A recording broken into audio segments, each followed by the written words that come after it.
गुड्डू भाई, और रोक नहीं सकते, गाड़ी रोको।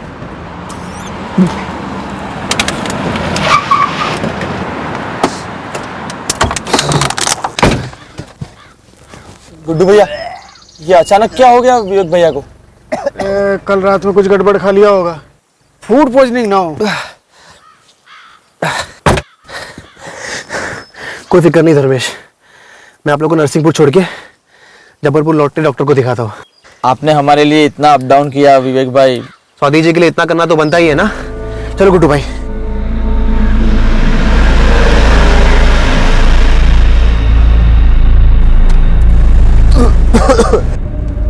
विवेक भैया, अगर आपको ठीक नहीं लग रहा है तो आप उल्टी कर लीजिए ना, ऐसा रोकना अच्छी बात नहीं है।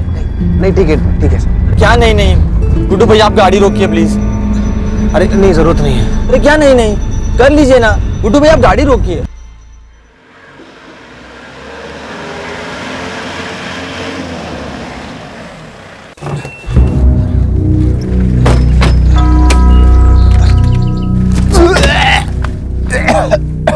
अरे विवेक भाई, तबीयत तो कुछ ज्यादा ही खराब हो रखी है आपकी। या बेड़ा घाट पे किसी डॉक्टर को दिखा दे क्या? नहीं नहीं नहीं, जरूरत नहीं है।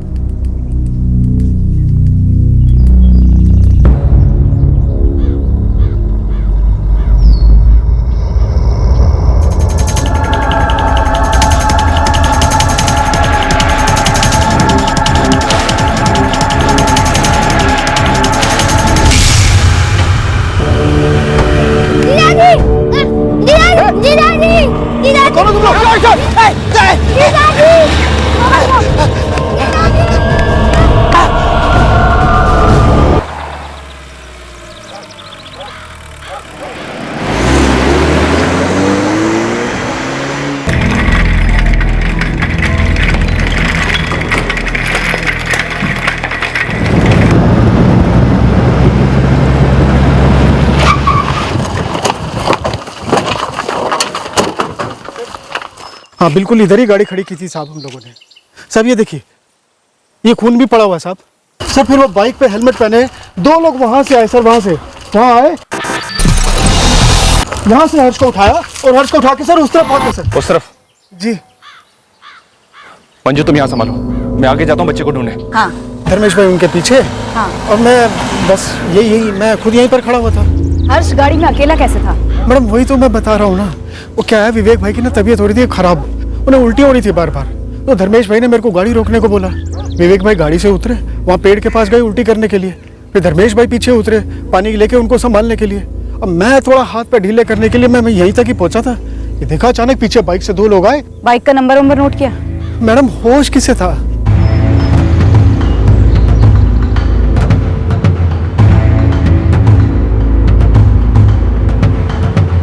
राठौड़ दबा एक्सीलेटर, आधा घंटा पीछे चल रहे हैं। भेड़ाघाट और आसपास के सभी थानों को इन्फॉर्म कर दो। बच्चे का नाम है हर्ष मौर्य और उसकी उम्र है 10 साल। उसने क्रीम कलर का टी शर्ट पहना हुआ और ब्लैक कलर के हाफ पैंट्स पहने हुए हैं। काली कलर की बाइक से और दोनों ने हेलमेट लगाए हुए थे। बाइक का नंबर? नहीं, बाइक का नंबर नहीं है। अंदर के सभी रास्ते और हाईवे चेक पॉइंट्स पर पेट्रोलिंग टीम को अलर्ट कर दो। प्रीति भाभी आप बस निकलो, धर्मेश की हालत अच्छी नहीं है। लेकिन विवेक भैया हुआ क्या है, कुछ तो बताओ। हम जबलपुर से आ रहे थे तब दो लोग हर्ष को उठा ले गए। क्या? कौन थे वो लोग? वो तो मुझे मालूम नहीं प्रीति भाभी, पर धर्मेश को उन्होंने छुरा मार दिया। हे भगवान, लेकिन ये कैसे हुआ? किसने किया ये सब? कुछ तो बताओ विवेक भैया। प्रीति भाभी धर्मेश अभी ऑपरेशन थिएटर में है, आप जल्द से जल्द बेड़ाघाट वाले सिविल हॉस्पिटल में आ जाओ। मैं मोहन जी को भी फोन लगाता हूँ।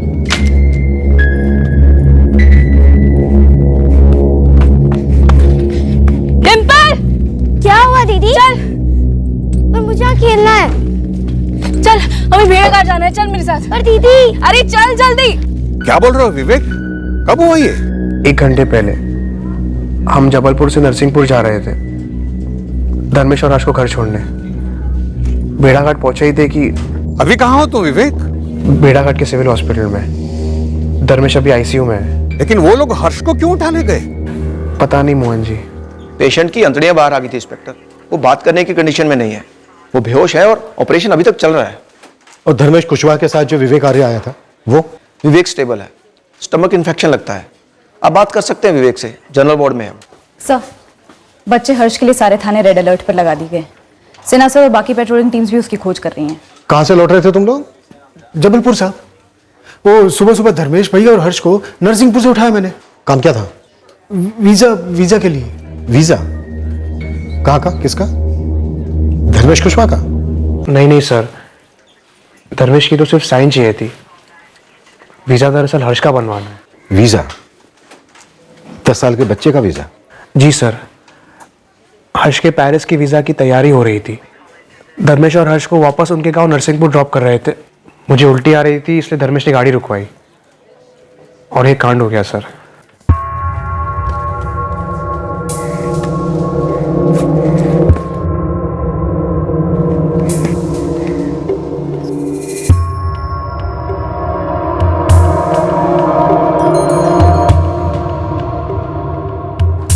क्या खबर है सिन्हा? सर मैं बेड़ा घाट और उसके आसपास के सारे साइड रोड से स्कैन कर रहा हूँ। पेट्रोलिंग की 3 टीमें फैली हुई हैं। और अंदर तक घुसो सिन्हा, मामला कुछ अजीब लग रहा है। नरसिंहपुर का एक गरीब बच्चा, वो भी सिर्फ 10 साल का, पेरिस भेजने की तैयारी हो रही थी उसे। पेरिस? जबलपुर उसका वीजा कराने गए थे लोग। मेरी समझ में ये नहीं आ रहा है कि इस बच्चे हर्ष को क्यों उठाया किसी ने।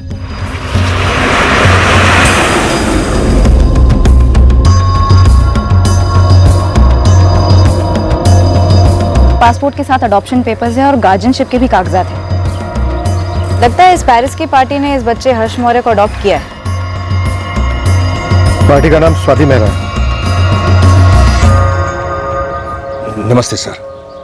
नमस्ते। मैं मोहन रावत, व्यापारी मंडल का चेयरमैन हूँ। जी कहिए। सर, हर्ष का कुछ पता चला? आप हर्ष के रिश्तेदार हैं? नहीं सर, मैंने तो सिर्फ उसका एडॉप्शन करवाया था पेरिस में। विवेक आर्या का भी फोन आया था।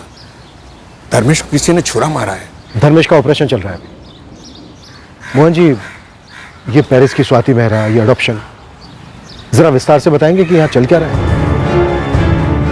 सर, सिन्हा सर का फोन आया था। उन्हें हर्ष मौर्य मिल गया है। कहाँ मिला हर्ष? किडनैपिंग साइट से 15 किलोमीटर दूर। हर्ष ठीक है ना? वो लोग पकड़ गए? हमलावर कहीं भी नहीं दिखाई दिए और सर वो लोग हर्ष को भी छुरा मार गए। कैसी हालत है हर्ष की? सिन्हा सर बोल रहे थे कि काफी बुरी हालत में है बच्चा।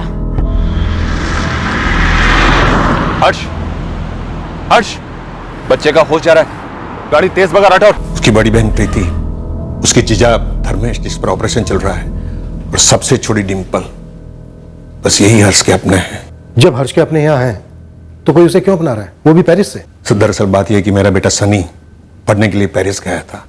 वहां उसकी पहचान स्वाति मेहरा से हुई। बहुत अच्छी औरत है, इंडियन मुल्क है, लेकिन पैदाइश पेरिस की है। स्वाति जी ने मेरे बेटे को जॉब पे लगवाया है। अभी बात यह है कि स्वाति जी की शादी की उम्र निकल गई है और उसका मन बच्चे के सुख को तरसता है। अच्छा, इसलिए बच्चा अडॉप्ट कर रहे हैं? जी सर। स्वाति जी ने मेरे बेटे को कहा कि वो कोई गरीब हिंदुस्तानी बच्चा गोद लेना चाहती है, और सनी ने यह बात मुझे बताई। आप हर्ष को कैसे जानते हैं? छोटा मुंह बड़ी बात होगी, लेकिन इस इलाके में मेरी थोड़ी पहुंच है। काफी दोस्त है बेड़ा घाट में, तो मैंने ये बात फैलाई कि कोई अच्छे घर का बच्चा हो तो बताना। मेरा एक मित्र है रतन दास, वो हर्ष के जीजा धर्मेश को जानता है। बाप नहीं है हर्ष का, ये आपने बताया। जी। पर माँ कहाँ है हर्ष की? परवरिश करने वाली ही माँ होती है ना, तो बस हर्ष की बड़ी बहन प्रीति को ही हर्ष की माँ समझो। हर्ष के पिता के देहांत के बाद हर्ष की माँ तीनों बच्चों को छोड़कर चली गई, दूसरी शादी कर ली। बाद में हर्ष और डिंपल की परवरिश धर्मेश और प्रीति ने ही की है। लेकिन मोहन जी, एक गरीब 10 साल के बच्चे की जान का दुश्मन कौन हो सकता है? गरीब नहीं, काफी गरीब। मोहन जी, मोहन जी, मोहन जी, धर्मेश कहाँ है? हर्ष कहाँ है? बताइए ना। कहाँ मेरे भाई, मेरे पति कहाँ है? शांत बेटा शांत। यही प्रीति है जिसकी मैं बात कर रहा था आपको। प्रीति, आपके हस्बैंड धर्मेश का ऑपरेशन चल रहा है। आपका भाई हर्ष मिल गया है, उसे भी हॉस्पिटल लाया जा रहा है। हर्ष को अस्पताल? उस पर भी हमला हुआ है। ये सब क्या हो रहा है? सब किसने किया है? कहाँ मेरा भाई? मुझे मिलना है अभी। किधर है वो लोग? बताइए ना, कुछ तो बताइए।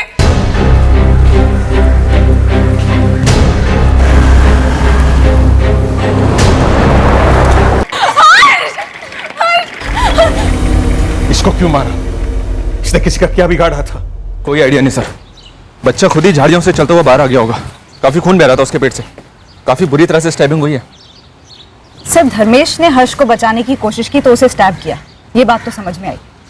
लेकिन बच्चे को किडनैप करके 2 घंटे बाद 15 किलोमीटर दूर ले जाकर स्टैब करके झाड़ियों में फेंक दिया, ये बात कुछ खटक रही है सर। जरूर कुछ गड़बड़ है, लेकिन अभी हमारे पास सारी डिटेल्स भी तो नहीं है। सबसे पहले जितनी पेट्रोलिंग टीम्स है, जितनी भी, सबको लगा दो बाइक पर आए इन 2 लोगों के पीछे। सर सुना है धर्मेश की अंतड़ियां बाहर थी, बच्चे की भी थी। सर इस तरह की स्टैबिंग सिर्फ पेशेवर हत्यारे ही कर सकते हैं। 10 साल के गरीब बच्चे की सुपारी। सर हर्ष पेरिस जा रहा था।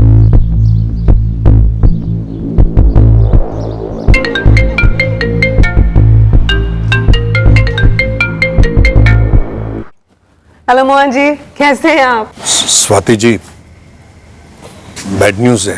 क्या हुआ मोहन जी? वीजा ऑफिस में कोई प्रॉब्लम है?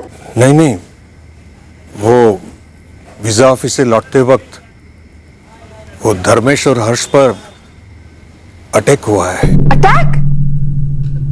What attack Mohan ji?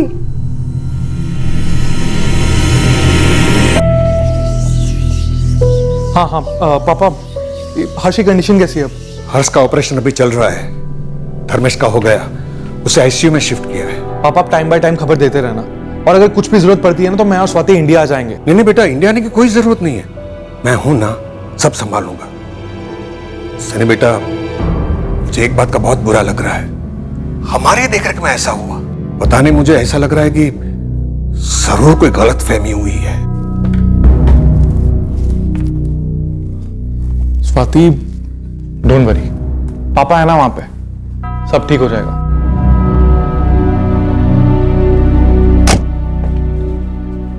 हर्ष का ऑपरेशन अभी भी चल रहा है, टाइम लगेगा। पर हम देख तो सकते हैं ना? सॉरी, आप ऑपरेशन थिएटर में नहीं जा सकते। आप प्लीज बैठिए। डॉक्टर,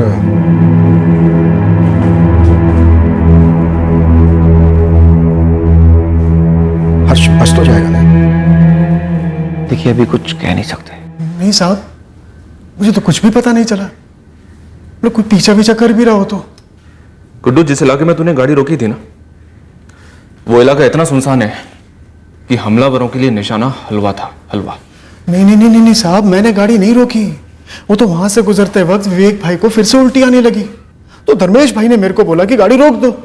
साहब मुझे गाड़ी रोकनी पड़ी। कोई हमारे हर्ष को क्यों उठाएगा? हर्ष को अगवा करके मार डालने की कोशिश की गई थी धर्मेश। हमें नहीं लगता हर्ष को किसी ने फिरौती वगैरह के लिए उठाया था। पर हमसे कैसी फिरौती मिलेगी साहब? हमारे पास तो अगले महीने का राशन हो तो बड़ी बात है। जानता हूं, तभी पूछ रहा हूं, फिरौती के लिए नहीं तो फिर किस लिए? आप लोगों की किसी के साथ कोई दुश्मनी? मैडम, मैं तो सनी का फ्रेंड हूँ। मैं खुद पेरिस में रह रहा था, जॉब कर रहा था। 5 महीने पहले ही मेरा वर्क वीजा एक्सपायर हुआ, इसलिए यहाँ पे हूँ। तो सनी ने हर्ष का वीजा लगवाने का काम तुम्हें सौंपा था? सनी और स्वाति दोनों ही मेरे अच्छे फ्रेंड्स हैं। मैं उनके लिए यहाँ कोऑर्डिनेट कर रहा था मोहन जी के साथ, सनी के डैड। हम सब कितने खुश थे कि हर्ष के भाग खुल गए, विदेश में जाके पढ़ेगा। 2 साल पहले किसने सोचा था कि ऐसा भी कुछ होगा? 2 साल पहले? ये पेरिस की स्वाति मेहरा ने हर्ष को 2 साल पहले गोद लिया था? हाँ साहब, 2 साल तो हो गए, और इन 2 सालों में हम वीजा के लिए कितनी सारी बार जबलपुर आए गए, कभी ऐसा कुछ नहीं हुआ। पता नहीं कल ही क्यों पहली बार ये सब। नहीं गुड्डू, जब तक इस केस पर मैं पूरी तरह से पकड़ नहीं मिल जाती, तुम कहीं नहीं जा सकते। साहब, जबलपुर में मेरा घर परिवार है, मैं रोज कमा कर जाता हूँ तो घर पर रोटी बनती। नौकरी पर नहीं गया तो सेठ मेरा पैसे काट लेगा। तेरे सेठ से हम बात कर लेंगे, तू अपने घर वालों से बात कर ले, पर तू रहेगा यहीं। मंजू, सारे documents, adoption paper, visa related documents, सबको एक बार डिटेल स्टडी करो। ठीक है सर। सिन्हा, एक गरीब घर के बच्चे हर्ष को पेरिस की स्वाति मेहरा ने कानूनी तौर पर गोद लिया, लेकिन हर्ष 2 साल से उसके पास पेरिस नहीं गया, लेकिन कानूनी तौर पर वो उसकी मां है। हो सकता है किसी ने सोचा हो कि हर्ष को किडनैप करके पेरिस वाली पार्टी से फिरौती ली जाए और पेमेंट हवाला के जरिए ली जाए, तो हर्ष को उठा लिया। पर हर्ष को उठवाने के 2 घंटे के अंदर ही इस बच्चे की अंतड़ियां निकाल दी सर। ऐसा कौन किडनैपर करता है? विक्टिम को किडनैप करके उसी दिन मार देना, फिर भी फिरौती मांगते रहना, ऐसा हमने कई बार देखा। लेकिन जिस तरह से इस बच्चे को किडनैप करके 2 घंटे के अंदर बुरी तरह से जख्मी करके फेंक दिया गया, ऐसा हमने पहली बार देखा। सिन्हा, सारे एंगल एक्सप्लोर करते हैं। मुझे लगता है जबलपुर से ही फॉलो किया जा रहा हो, और शायद ये फर्स्ट अटेम्प्ट नहीं होगा, इससे पहले भी कोशिशें होती रही होंगी। सर, इस ड्राइवर गुड्डू के कॉल रिकॉर्ड्स मंगवाए। ये कह रहा था कि इसने पहले भी 3 बार जबलपुर अप डाउन किया है, धर्मेश, विवेक और हर्ष के साथ, नरसिंहपुर से जबलपुर और फिर रिटर्न। अटैक के दौरान धर्मेश को इतनी बुरी तरह से स्टैप किया गया, लेकिन गुड्डू को खरोच तक नहीं आई। कह रहा था कि उसे धक्का दिया गया। धर्मेश को धक्का नहीं दिया गया, बल्कि सीधा छुरा घुसेड़ दिया। टिपिकल पेशेवरों का ट्रेडमार्क है सर, छुरा अंदर घुसेड़कर घुमा देना, ताकि विक्टिम के बचने के चांसेस ना के बराबर हो। निकालो सारे पेशेवर स्टैपिंग उस्तादों की कुंडलियां।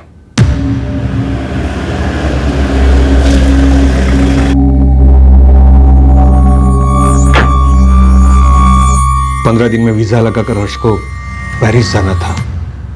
स्वाति जी ने वहां स्कूल में बात भी करके रखी है। हर्ष का पासपोर्ट 1.5 साल पहले बना। जी, मैंने बहुत भागादौड़ी करके हर्ष का पासपोर्ट बनवाया था। हर्ष की बहन प्रीति बता रही थी कि अडॉप्शन 2 साल पहले हो गया था। 2 साल पहले तो बात शुरू हुई थी, 6-7 महीने तो कागज पत्री बनाने में ही चले गए। बहन प्रीति, जीजा धर्मेश हर्ष की परवरिश कर रहे थे इतने सालों से, फिर वो हर्ष को किसी और को देने के लिए तैयार कैसे हो गए? एक तो 10 साल के बच्चे को समझाना, दूसरा खुद दिल पर पत्थर रखना, कैसे हुआ ये? गरीबी से भारी पत्थर है कोई साहब? ममता इतनी हल्की भी तो नहीं होती ना मोहन जी। गुड्डू ड्राइवर बता रहा था कि हर्ष की माँ माधुरी बगल वाले गांव में रहती है। हाँ, रहती है ना मैडम, माधुरी जाधव नाम है, दमोह में रहती है अपने दूसरे पति राजकुमार के साथ।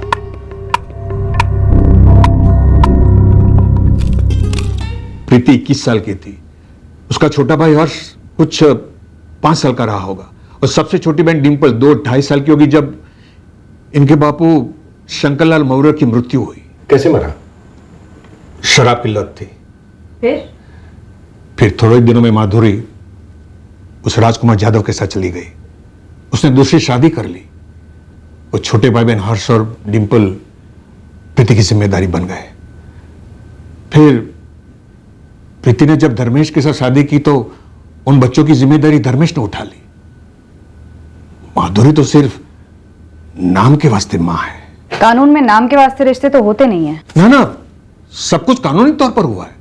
माधुरी से हर्ष कानूनन धर्मेश और प्रीति को ट्रांसफर हुआ, इसीलिए तो इतना वक्त लगा। ट्रांसफर तो जमीनें होती हैं मोहन जी, एक मासूम को ऐसे इतनी दूर देश भेजना, ये परिवार मान कैसे गया?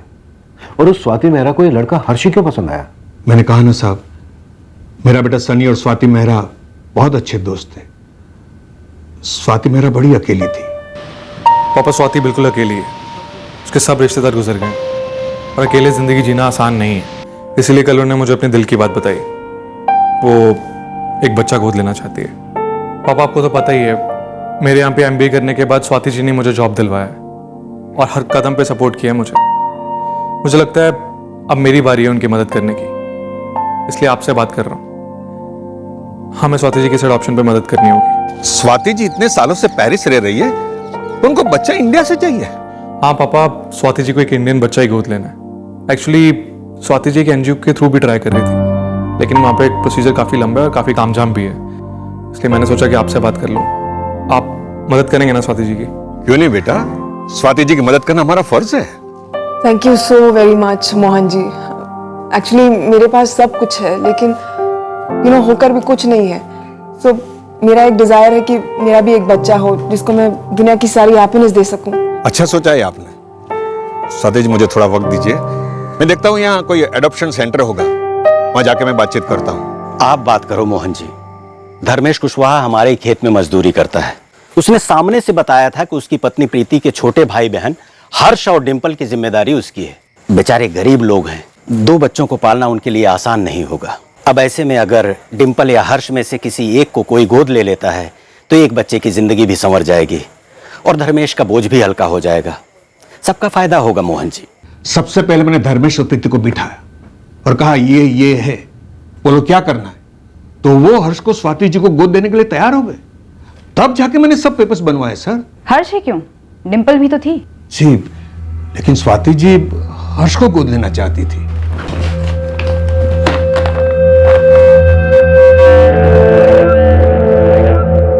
मोहन जी, हर्ष की मां माधुरी जाधव की कानूनी रजामंदी भी लगी होगी। लगी थी ना साहब, तहसील ऑफिस ने साफ बता दिया था कि धर्मेश और प्रीति की रजामंदी तब जायज होगी जब इस बात का सबूत होगा कि हर्ष की मां माधुरी हर्ष को छोड़कर चली गई है और उसने दूसरी शादी कर ली है और धर्मेश और प्रीति कानूनन पालक है।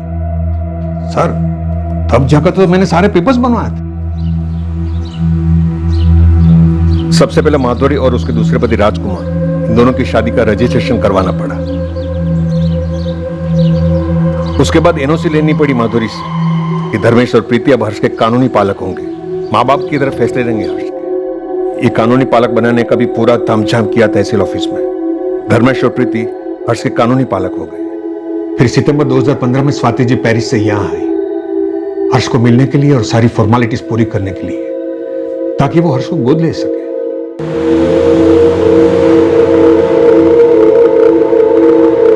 स्वाति जी पहली बार जब आमने सामने हर्ष से हुई तो फुली ना समाई सर। You are shy, हाँ? शर्मा रहे हो, हाँ? Such a sweet boy, हाँ? Dimple, यहाँ आओ. Come here.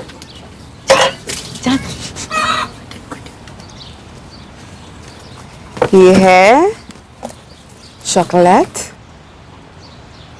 पसंद है ना? हाँ? और ये ड्रेस. इधर बैठो.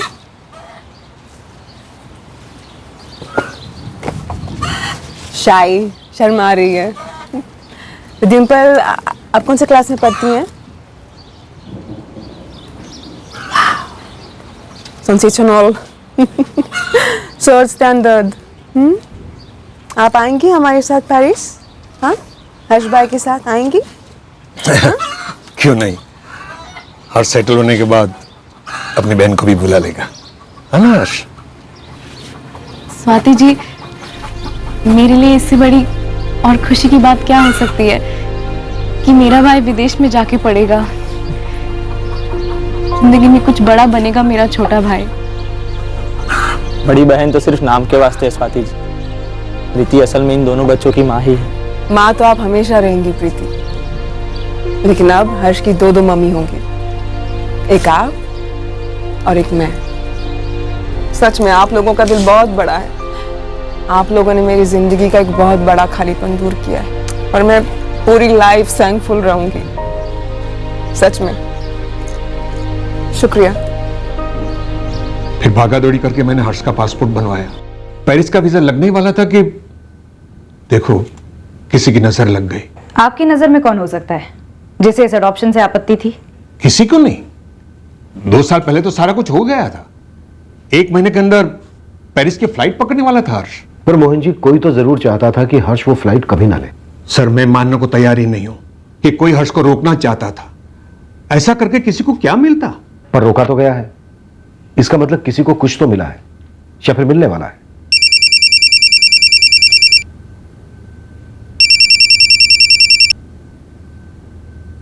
यस डॉक्टर पवार, बोलिए.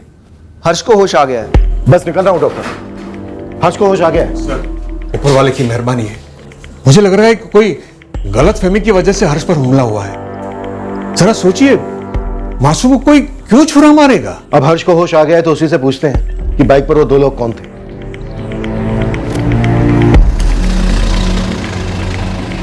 सलाम साहब. सलाम. बोल नीलेश, क्या खबर है मेरे लिए? क्या नहीं है ये बता सकता हूँ. अपने इलाके के किसी भी अंडरग्राउंड किडनैपिंग गैंग का हाथ नहीं है इसमें. एकदम अंदर तक घुसा हूं मैं साहब. गलत गली में घुस गया तू नीलेश. गलत गांव घूम कर आया. हमें नहीं लगता कि बच्चे को अगवा करने की सुपारी ली गई थी. बच्चे को जान से मारने की ही सुपारी ली गई होगी. हाँ तो सुपारी पूरी की जाती ना साहब. अधूरी सुपारी तो किसी के काम की नहीं है. मैंने तो 4-6 अंडरग्राउंड सुपारी किलर से भी बात की. सब एक ही बात बोल रहे हैं कि किसी ने भी इस सुपारी के बारे में चू तक नहीं सुनी है. सुपारी लेने वाले और देने वाले कहीं बाहर के भी हो सकते हैं. नीलेश, तो एक काम कर. इस बच्चे हर्ष की मां माधुरी जाधव दमोह में अपने दूसरे पति राजकुमार के साथ रहती है. उसका चिट्ठा खोल. हमें इस ड्राइवर गुड्डू पर तगड़ा डाउट है, लेकिन इसके कॉल रिकॉर्ड्स आने भी बाकी हैं. लेकिन इतना पक्का है, कोई तो चाल चल रहा है.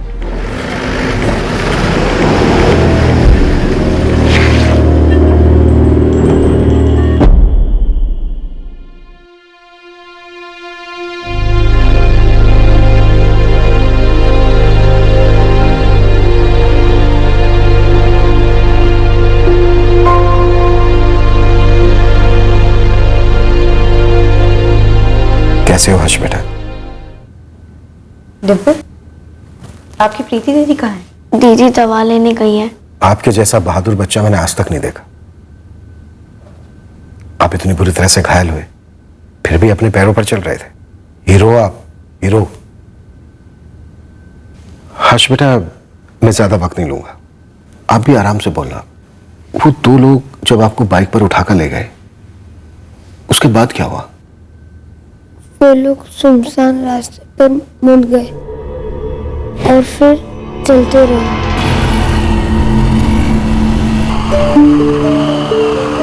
फिर जो बाइक चला रहा था उसका फोन बजा, फिर वो लोग बाइक पे भाग गए। हर्ष, जिस आदमी ने फोन पर बात की थी उसने कुछ और कहा था? नहीं, सिर्फ हेलो, ठीक है, समझ गया। आपको उन दोनों में से किसी का चेहरा याद है? उन दोनों ने काली हेलमेट पहनी थी। हेलमेट पे किसी तरह का कोई निशान, ऐसा कुछ याद है? क्या आपने उस बाइक की नंबर प्लेट देखी थी? आप तो इतने स्मार्ट हो, आपको तो नंबर्स जल्दी याद हो जाते होंगे, है ना? कोई बात नहीं, फिर भी हम उन्हें पकड़ लेंगे। वो लोग ने मेरे जीजा जी को भी मारा। तुम्हारे जीजा जी बिल्कुल ठीक है हर्ष, और तुम भी ठीक हो जाओगे जल्दी। आंटी,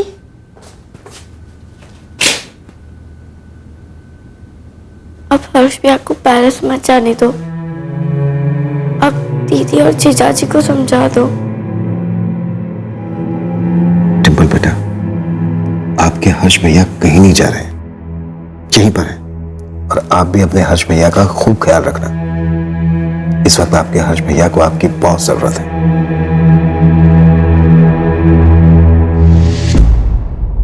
सर, शायद मोहन जी ठीक कह रहे हैं। Mistaken identity.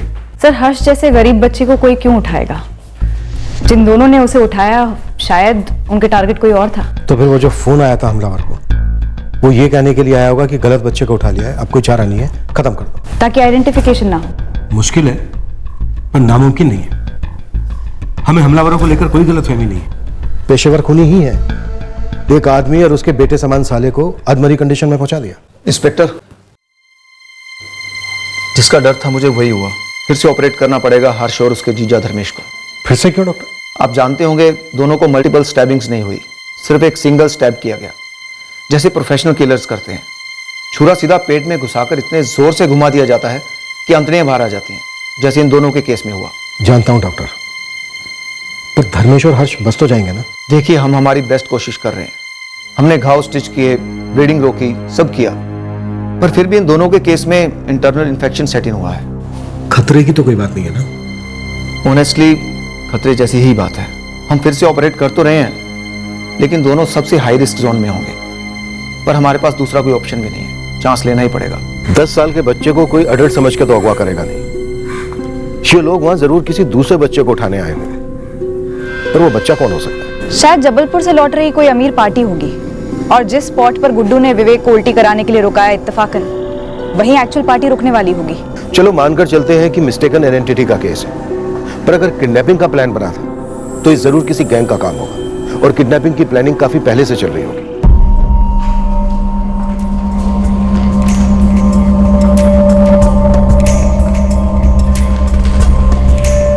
सिना, बेड़ाघाट, जबलपुर और आसपास के इलाकों में जितने भी किडनैपिंग के आरोपी हैं, जितने भी पुराने गैंग्स हैं, सबकी हिस्ट्री खोद निकालो। अभी लग जाता हूँ काम पर।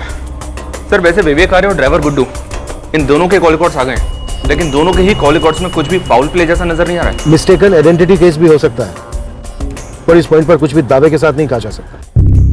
प्रीति, अब कैसे हैं धर्मेश और हर्ष? दोनों ही अच्छे नहीं है माँ। डॉक्टर ने कहा है कि दोनों की हालत बहुत ही नाजुक है, कुछ समझ में ही नहीं आ रहा है। दोनों को अच्छी तरह संभाल बेटी, पता नहीं अपने हर्ष के साथ ही क्यों हुआ।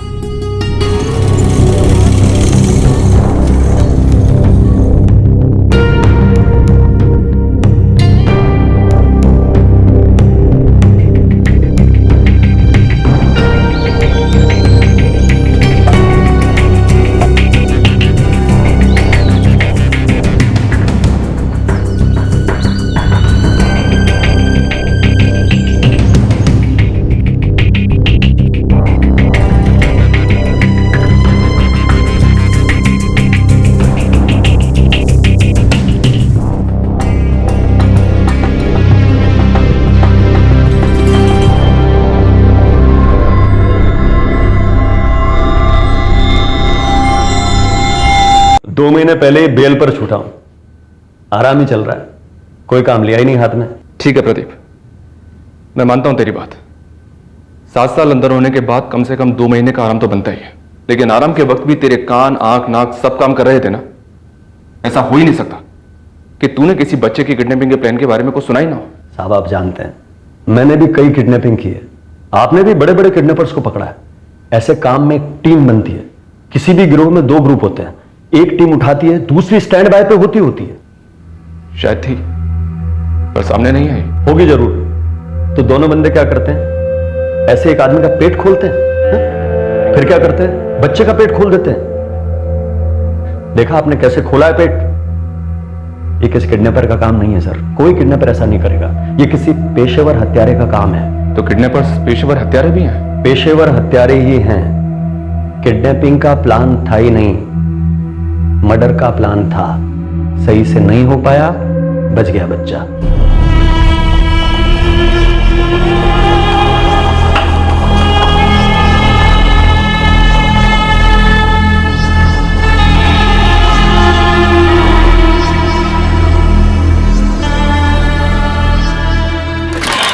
सर, एक बैड न्यूज है। हर्ष और धर्मेश दोनों की हालत और भी खस्ता हो गई है।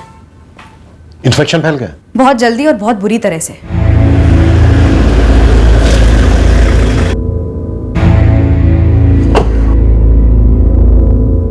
किसी जगह पे हाथ डालें और वहां से कुछ ना मिले तो समझो वो चीज हाथ के बाहर है। हो सकता है ये दोनों बंदे बेड़ाघाट के हो ही नहीं, जबलपुर के या किसी और शहर के पेशेवर हत्यारे हों। तो तेरे पास कोई टिप है क्या प्रदीप? होती तो टाइम खराब करता क्या दोनों का।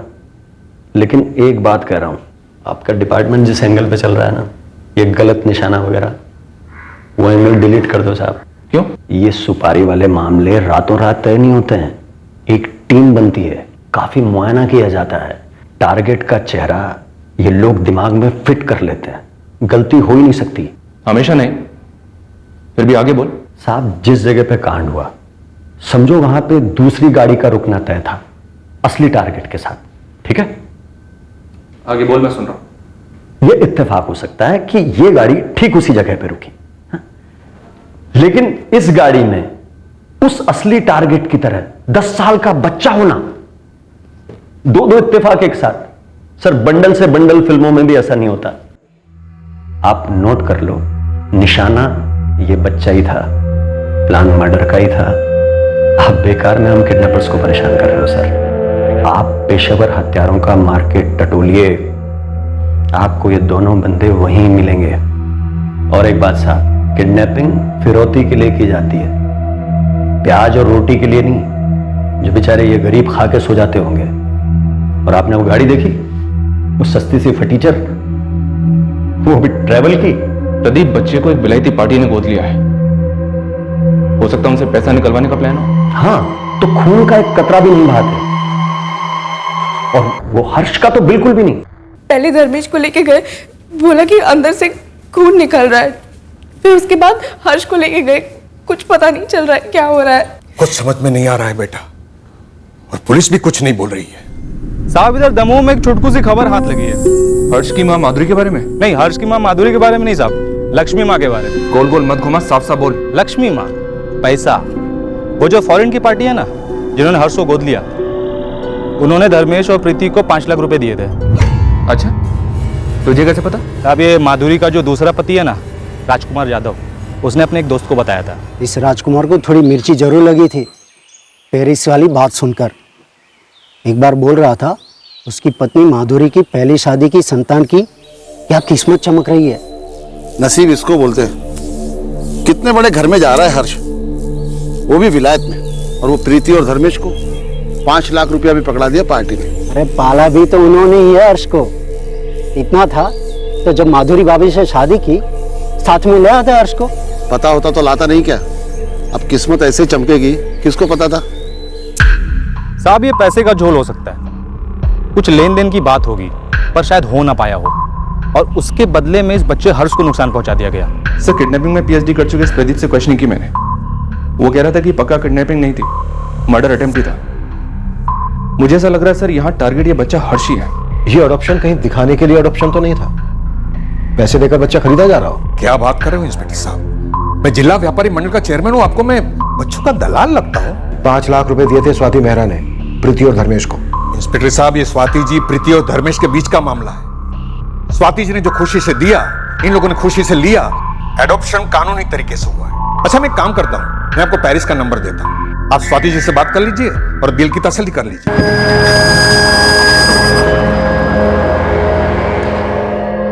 That is correct, officer. मैंने धर्मेश कुशवाहा को 5 लाख रुपीस दिए थे जब हर्ष के अडॉप्शन पेपर्स अप्रूव हुए थे। पूरी डील कितने में हुई स्वाति जी? पहले इंस्टॉलमेंट के बाद और कितने इंस्टॉलमेंट्स दिए आपने? डील, इंस्टॉलमेंट, क्या बात कर रहे हैं इंस्पेक्टर? 5 लाख किस लिए थे फिर? क्योंकि हर्ष के अडॉप्शन के बाद उसकी अपब्रिंगिंग की रिस्पॉन्सिबिलिटी मेरी है, इसलिए उसके टेक केयर के लिए मैंने उसके सिस्टर प्रीति और जीजा को 5 लाख रुपीस दिए थे और क्लियरली ये बोला था कि वो ये मनी डिम्पल के लिए भी यूज कर सकते हैं। And you accuse me that I bought my Harsh. Swati ji, 3 सवाल हैं आपसे जिनके मुझे जवाब चाहिए। प्रीति और धर्मेश ने कभी और पैसे मांगे आपसे? No, never. ये 5 लाख भी मैंने अपनी खुशी से दिए थे इंस्पेक्टर। कोई धमकी दी? हर्ष पर अटैक होने के बाद किसी और ने पैसे मांगे? Again, no. हर्ष को जन्म देने वाली माँ माधुरी जाधव, उसकी कोई इन्वॉल्वमेंट? उसे तो मैंने कभी देखा भी नहीं है इंस्पेक्टर। अब आखिरी सवाल स्वाति जी, सनी के फादर मोहन जी की हेल्प रिटर्न कैसे किया आपने? यूरोज में या डॉलर्स में? What a horrible man you are, inspector. यहाँ मैं अपने बेटे हर्ष के टेंशन में पैनिक हुए जा रही हूँ, उसका ऑपरेशन चल रहा है और आप एक के बाद एक नॉनसेंसिकल, इनसेंसिटिव क्वेश्चनिंग किए जा रहे हैं। Shame on you. Manju, passport, adoption papers, forgery expert के साथ बैठकर डबल स्कैन करो। French counsellor office, passport office, दोनों को लूप में रखो। पूरी पॉसिबिलिटी है कि यहाँ सब कुछ एक ढोंग हो, बच्चा खरीदा गया हो। 5 लाख रुपए पहली इंस्टॉलमेंट। अब ये औरत फ्रांस में बैठकर तो कबूल करेगी नहीं कि बच्चा खरीदा गया है। ठीक है सर, मैं सारे अरेंजमेंट्स करती हूँ। हर्ष की माँ माधुरी को क्वेश्चनिंग के लिए बुला लेते हैं और उसकी बहन प्रीति, वो मोहन जी, विवेक और गुड्डू ड्राइवर, इन सबको रेडार में रखते हैं। पता चला प्लॉट किडनैपिंग का था ही नहीं, हर्ष और धर्मेश के मर्डर का था।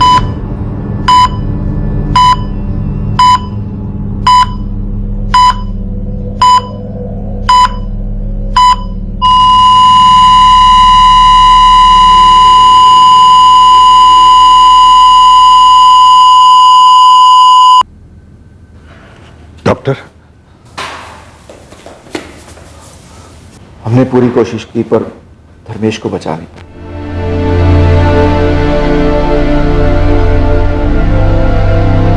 और हर्ष? उसका दूसरे थिएटर में ऑपरेशन चल रहा है।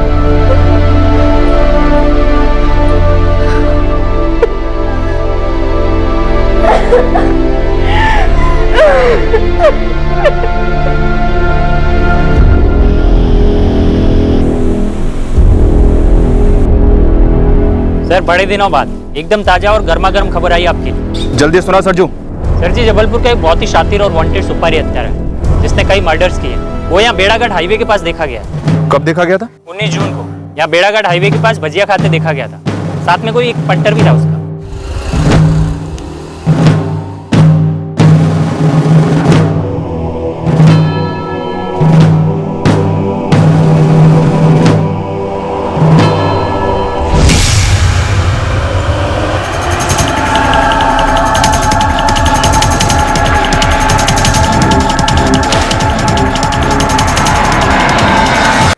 आपने भी नाम सुना होगा साहब, ललित सिंह।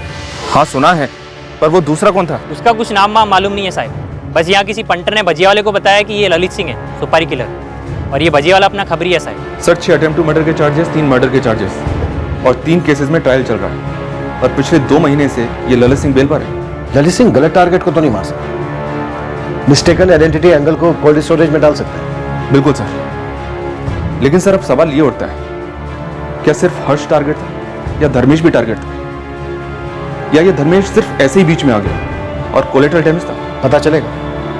पहले ये तो पता चले कि इस नन्ही सी जान से किसे इतनी वैर थी और क्यों।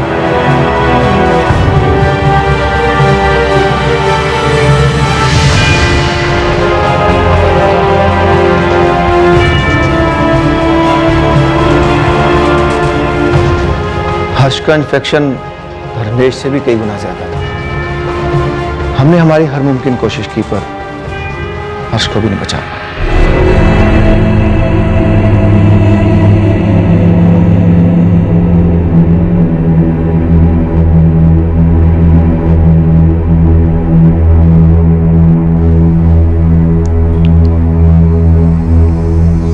प्रीति,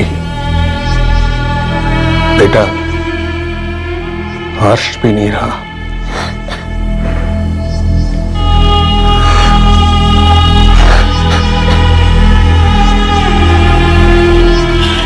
सर, धर्मेश के बाद हर्ष भी ऑपरेशन टेबल पर चल बसा। डॉक्टर कह रहे थे कि इन्फेक्शन हद से ज्यादा बढ़ गया था।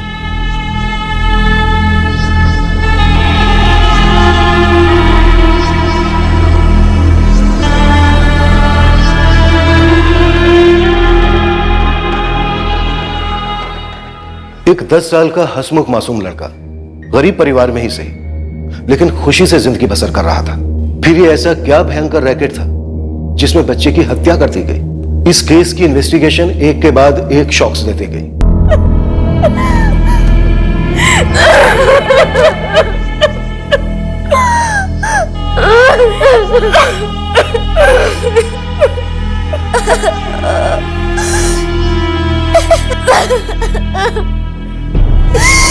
ये सुपारी किलर ललित सिंह अपनी मर्जी से तो दो मर्डर करेगा नहीं, वो भी एक गरीब आदमी और एक मासूम बच्चे का। सिन्हा, इस वक्त हमारे पास क्या है?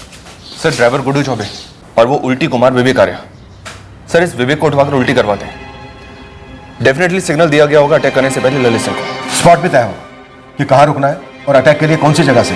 सर, हर्ष की असली मां माधुरी और उसके पति राजकुमार को भी रूल आउट नहीं करना चाहिए। और मोहन जी और शायद उनके बेटे सनी को भी, जो पेरिस में बैठा है। ये बच्चा हर्ष अपनी जिंदगी में खुश था, इसी का अडॉप्शन हुआ और इस तरह से मारा गया। ये प्लान चाइल्ड ट्रैफिकिंग माफिया का भी हो सकता है, पर जो भी है, हमें मास्टरमाइंड और किलर दोनों को खुद निकालना है।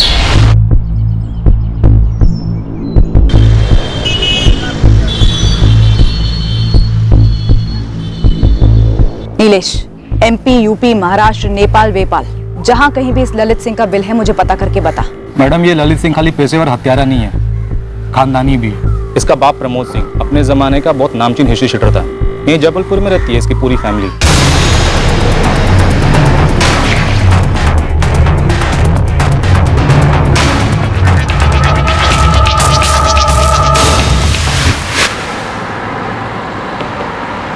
अब क्या बात करने को रह गया है सर? मेरे बेटे हर्ष को क्यों मारा? क्या मिला किसी को? शायद डील के पैसे नहीं मिले हों, इसलिए मर्डर हुआ हो। कोई ब्लडी डील नहीं था। एवरीथिंग, सब कुछ बिल्कुल लीगल था। मोहन जी से बैक चेक कीजिए प्लीज सर। और कुछ भी इलीगल हमारे कंट्री फ्रांस में अलाउड ही नहीं है, समझ रहे हैं? एक्चुअली नहीं समझ रहा हूं स्वाति जी, क्योंकि हमारी समझ ये है कि हर्ष का मर्डर उसके अडॉप्शन और पेरिस जाने वाली बात को लेकर ही हुआ होगा। तो इसके रूट तक जाइए ना सर, और जो भी कोऑपरेशन है मैं आपको दूंगी। बेचारे को बिना बर्थ दिए मैं उसकी मां बनी, और अब बिना उसकी परवरिश, पेरेंटिंग किए मैं उसके डेथ का कारण बन रही हूँ। इससे ज्यादा और क्या हो सकता है मेरे लिए सर?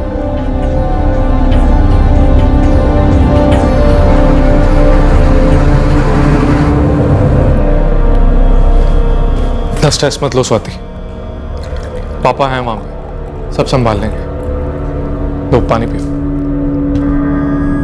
पेट ही खराब है ना विवेक का, तो दवा दीजिए उसे। जवाब तो उसे मुंह से ही देना है। विवेक भैया से क्या सवाल करने हैं आपको? वो तो बस स्वाति मेहरा की हेल्प कर रहे थे हर्ष के वीजा के लिए।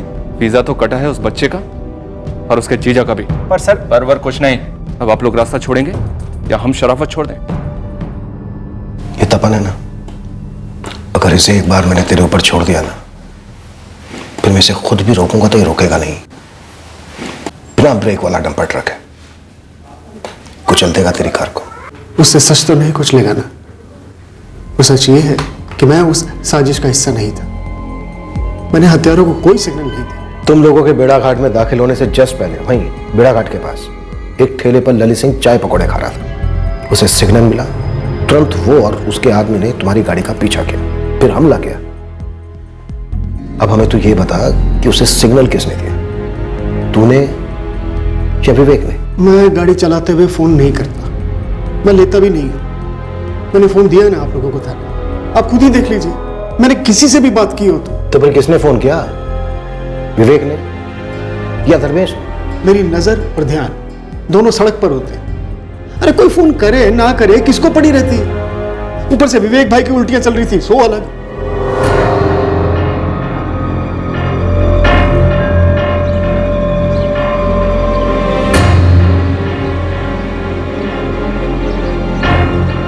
सर अभी मैं कैसे आऊं? अभी तो धर्मेश और हर्ष की डेड बॉडी को लेकर उनकी फैमिली के साथ मैं नरसिंहपुर जा रहा हूं क्रियाक्रम के लिए। मैं बाद में आऊंगा तो चलेगा सर? चलेगा मोहन जी, लेकिन आना है आपको, इतना याद रखिए। आप कैसी बातें कर रहे हैं? आपकी आवाज, आपकी बातें शक से भरी हुई लग रही है मुझे, वो भी मुझ पर, जिसने इस बच्चे हर्ष का भला चाहा था, परिवार का भला चाहा था। तो फिर आपको शक क्यों हो रहा है कि हम आप पर शक कर रहे हैं? बस कुछ जरूरी सवालों के जवाब चाहिए थे। जल्द से जल्द आइए, वेट कर रहा हूं।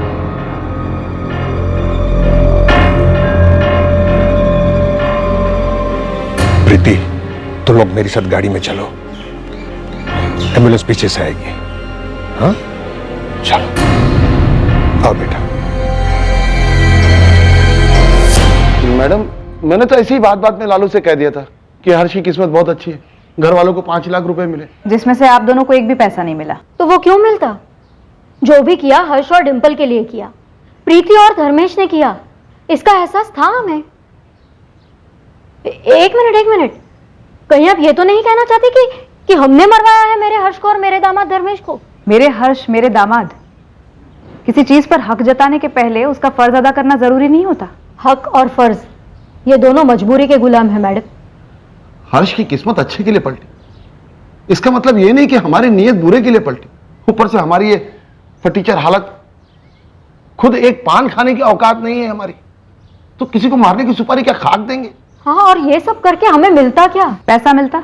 इस सारे फसाद की जड़ उस आदमी ने आपको कितने पैसे दिए जिसने आपसे ये कांड करवाया? एक पैसा नहीं मिला है हमें। और पैसे ही निकलवाने होते तो आसान तरीका था, जब कागज पत्री बन रही थी तभी कह देते कि ना इतने लाख रुपए दो तभी दस्तखत करेंगे, क्योंकि हमारे दस्तखत के बिना वो विलायती मैम हर्ष को नहीं ले जा पाती। और हमने दस्तखत किए। मैंने खुद अपने दोनों बच्चों को कानूनन अपनी बड़ी बेटी प्रीति को सौंप दिया ताकि मैं इनके साथ एक नई जिंदगी शुरू कर सकूं। तो कहीं प्रीति और धर्मेश ये दोनों कोई साजिश रच रहे थे? हद कर रही हैं आप मैडम, अब हम दोनों नहीं तो वो दोनों। तो फिर कौन?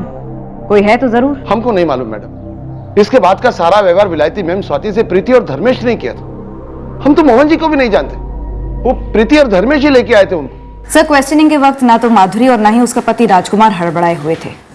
मैंने तहसील ऑफिस में पता किया तो कागजात बाकायदा बनाए हुए हैं, कोई झोल नहीं है। और ये मोहन जी, इनकी पूरे बेड़ाघाट में काफी इज्जत है। तो फिर झोल का है? इस बच्चे और इसके जीजा को टारगेट क्यों बनाया गया? सर, एक जगह हो सकती है। सर ये देखिए, जून 2015 से अगस्त 2015 तक अडॉप्शन के लीगल पेपर्स बने ताकि उसमें कोई रोक ना आए। फिर सितंबर 2015 में स्वाति मेहरा पेरिस से यहाँ बेड़ाघाट आती है बाकी की फॉर्मेलिटीज पूरी करने के लिए। अब बनता है हर्ष का पासपोर्ट फरवरी 2016 में, यानी पूरे 6 महीने बाद। सर, आज के टाइम में पासपोर्ट तो यूं बनते हैं और उसके वीजा का काम तो अभी तक यानी कि जून 2017 तक चल ही रहा था, जबकि ड्राइवर गुड्डू ने बताया कि वो लोग वीजा के सिलसिले में कम से कम 3 बार जबलपुर अप डाउन कर चुके हैं। सर, वीजा के लिए इतना टाइम किस लिए? क्या रुकावट हो सकती है? पॉइंट मंजू, मुझे लगता है कोई गेम खेल रहा है। एक तरफ पेरिस की स्वाति मेहरा, दूसरी तरफ हर्ष की फैमिली, शायद दोनों को भी मोहरा बना रहा हो।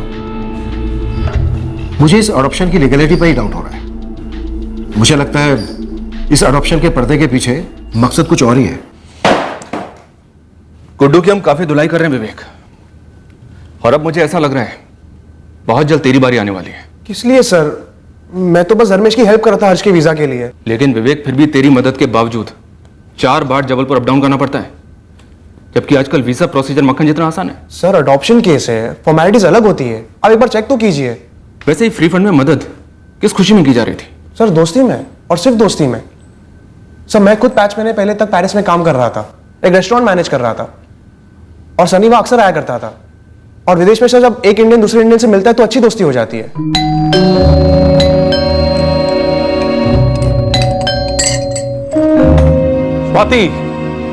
Hi Sunny, lot of traffic. Meet Vivek. He's from Jabalpur. मेरे बेड़ा घाट से सिर्फ 26 kilometre, right? Sir Sunny, Swati और मैं हम तीनों काफी वक्त साथ गुजारते हैं। फिर इस फरवरी में मेरा वर्क वीजा एक्सपायर हो गया था, तो मैंने स्वाति से हेल्प मांगी थी। कैसी हेल्प? सर वही हेल्प जो उसने सनी की थी। सनी स्टूडेंट वीजा पे था और स्वाति की हेल्प से उसका वर्क परमिट वीजा बन गया। स्वाति ने मेरे लिए भी कोशिश की थी पर कुछ हो नहीं पाया सर।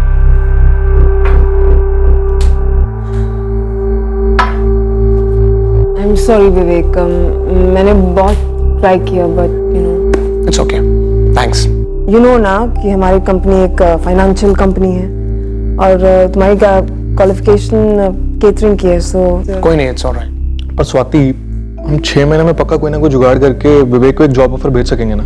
हाँ श्योर श्योर, जरूर कुछ होगा, we can try. Thanks Vivek, thanks Swati. तो तेरे सामने गाजर था, वर्क परमिट। सर गाजर वाजर क्या सर? सर कोई गुनाह थोड़ी है अब्रॉड सेटल होना, हेल्प मांगना। गुनाह है 10 साल के बच्चे हर्ष का कत्ल, जिसका वीजा बनाने की रिटर्न हेल्प तू कर रहा था। सर मुझे इस मर्डर के बारे में कुछ नहीं पता, मैं तो बस मोहन जी की हेल्प कर रहा था, वो इतने बिजी आदमी है।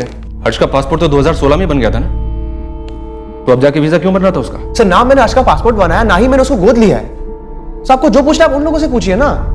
किन लोगों से? स्वाति से, मोहन जी से, सनी से। चल तेरा दूसरा नंबर दे। दूसरा नंबर? वही नंबर जिससे तूने ललित सिंह को कॉल किया था, अटैक करने का सिग्नल दिया था उसे। सर मैंने कोई सिग्नल विग्नल नहीं दिया। हर्ष और उसका जीजा दोनों मारे गए, लेकिन तेरे और गुड्डू के ऊपर एक खरोंच तक नहीं आई। तो सर हमारी गलती कि हम बच गए, हम साजिश का हिस्सा बन गए? सर इसमें कोई लॉजिक ही नहीं बनता है। लॉजिक बनेगा विवेक, और केस भी बनेगा, तगड़ा बनेगा, उन सब के खिलाफ जिन्होंने इस कांड में हिस्सा लिया है। ठीक है सर, आप बनाइए तगड़ा केस, अब मैं जाऊं? तू कहीं नहीं जा रहा विवेक, एक बार केस बनेगा ना तो तू काम से जाएगा। लंबा वर्क परमिट मिलेगा तुझे सेंट्रल जेल का।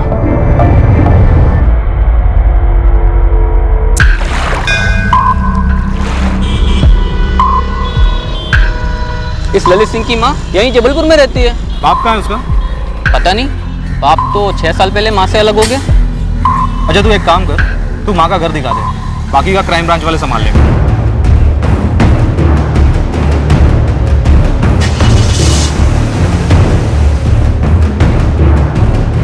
तू लोकेशन पर ही है ना नीलेश? हाँ एकदम ऑन द स्पॉट मैडम। ये ललित की माँ भी मार्केट से घर लौट रही है। वहीं कील गाड़ कर खड़ा रहे, हम 20 मिनट में पहुंच रहे हैं।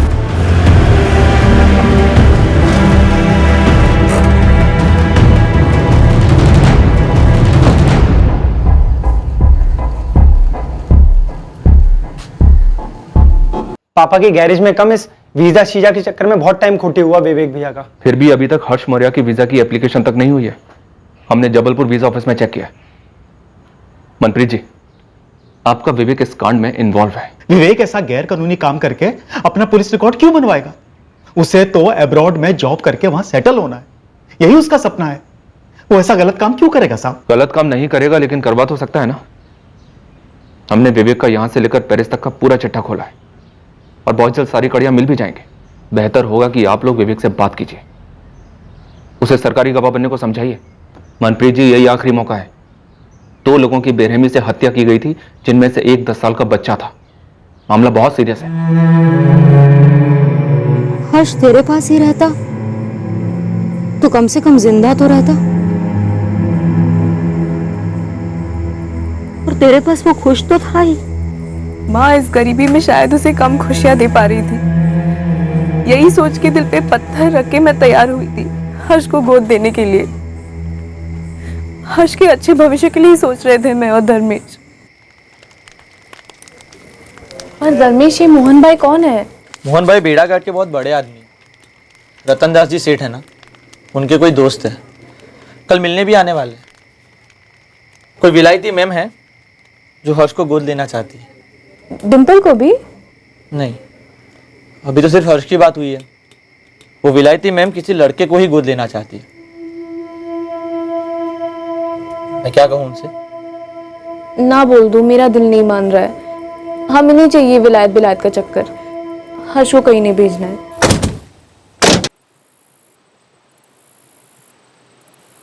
धर्मेश, तुझे पता है पेरिस कहाँ है? दुनिया का सबसे खूबसूरत शहर है। अस्पताल मुफ्त, पढ़ाई मुफ्त, अगर नौकरी गई ना तो गवर्नमेंट भत्ता देती है। प्रीति को समझा, उसका भाई साहब बनेगा, बड़ा साहब, और बाद में आप तीनों को थोड़ी ना भूलेगा, तुम तीनों को वहीं खींच के लेके जाएगा, निकालेगा खींच के, बाहर निकालेगा ये गरीबी के दलदल से। प्रीति रिश्ते से तो हर्ष की बहन है, लेकिन उसका जो दिल है ना वो माँ का है, और अगर उसका दिल नहीं मानता तो नहीं मानता साहब। औरतों का दिल नरम ही होता है, पर तू दिमाग से काम ले, आगे की सोच। तेरे भी बच्चे होंगे ना जल्दी? जल्दी तो नहीं होंगे साहब। क्यों? क्योंकि जब हमारी शादी हुई थी तो प्रीति की सिर्फ एक शर्त थी साहब, कि जब तक डिम्पल और हर्ष बड़े नहीं हो जाते वही हमारे बच्चे हैं। एक बार वो बड़े हो जाए, जिम्मेदार हो जाए, फिर ही हम हमारे बच्चे करेंगे। इससे बढ़िया मौका कहां मिलेगा? अगर हर्ष पेरिस चला गया स्वाति जी के पास तो तुम्हारी आधी जिम्मेदारी खत्म हो जाएगी। देख धर्मेश, ऐसा मौका लाखों में से एक को नहीं मिलता, और ये ठुकराने के बाद नसीब को दोष मत देना गरीबी के लिए। देख हर्ष बेटा, तेरे जीजा जी कह रहे कि प्रीति दिल से नहीं दिमाग से सोच। दिल तो बिल्कुल नहीं कर रहा है कि तुझे भेजूं, लेकिन बेटा तेरे जीजा जी सही कह रहे हैं। तू एक बार वहां पे चला गया ना पेरिस, तो तेरी पूरी जिंदगी बदल जाएगी। तुझे अच्छा पढ़ने को मिलेगा, अच्छा खाने को मिलेगा, सब अच्छा होगा तेरे लिए। मुझे तुम्हारे साथ, डिम्पल के साथ और जीजा जी के साथ रहना ज्यादा पसंद है। तो तू हमारे लिए अपनी अच्छी किस्मत छोड़ देगा? मैंने कहा ना, मैं कहीं नहीं जाऊंगा। दीदी मत भेजो ना हर्ष भैया को। देख डिम्पल, तेरे जीजा जी और मेरे पास कुछ नहीं है तुम दोनों को देने के लिए। दीदी मुझे कुछ नहीं चाहिए, मुझे हर्ष भैया यही चाहिए, मत भेजो उसे। देखो तुम दोनों नाटक करना बंद कर दो। हाँ, अगर मैं और तेरे जीजा जी तुम दोनों के भले के लिए नहीं सोचेंगे तो और कौन सोचेगा? देख हर्ष बेटा, हम तीनों के लिए भी आसान नहीं है तेरे बिना जीना, लेकिन एक बार तू वहां पे चला गया ना तो तेरे लिए सब कुछ आसान हो जाएगा, और फिर तू एक दिन डिम्पल को भी अपने पास ही बुलाएगा ना, है ना? लेकिन वो तो अभी भी अपने पास ही है ना, मत भेजो उसे। डिम्पल, तू नहीं चाहती कि तेरा भाई बड़ा आदमी बने, बड़ा अफसर बने? अरे गाड़ियों में घूमेगा ये वहां पे, और फिर एक दिन तेरा भाई अपनी प्यारी सी डिम्पल को भी लेके जाएगा ना अपने साथ। क्यों हर्ष? नहीं, मैं भाई को कहीं नहीं जाने दूंगी। देख बेटा, डिम्पल छोटी है, उसे समझ में नहीं आ रहा है कि ये मौका कितना बड़ा है तेरे लिए, लेकिन बेटा तू तो समझदार है ना, तुझे पता है ना कि मैं तेरे भले के लिए बोल रही हूँ। बेटा मान लेना मेरी बात।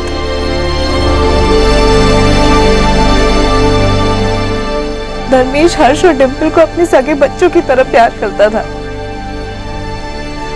और हर्ष ने तो अभी तक ठीक से दुनिया भी नहीं देखी थी।